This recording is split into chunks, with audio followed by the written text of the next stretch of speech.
Nagluto ako ngayon ng gulay.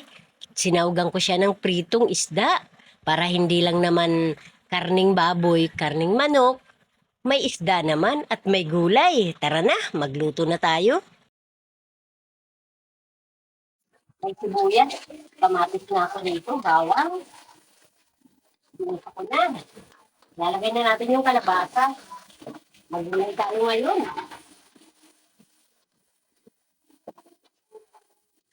Maglalagay na tayo ng seasoning. Paminta. Maglalagay na tayo ng 4 cubes. Lalagay na tayo ng ibang gulay. Sitaw, talong. May halo rin yan ng okra.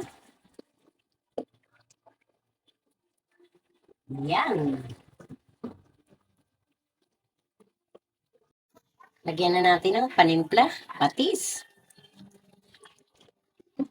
At oyster sauce.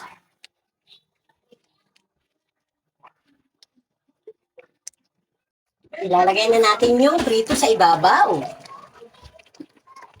May gulay na, may prito pa. Saan ka pa?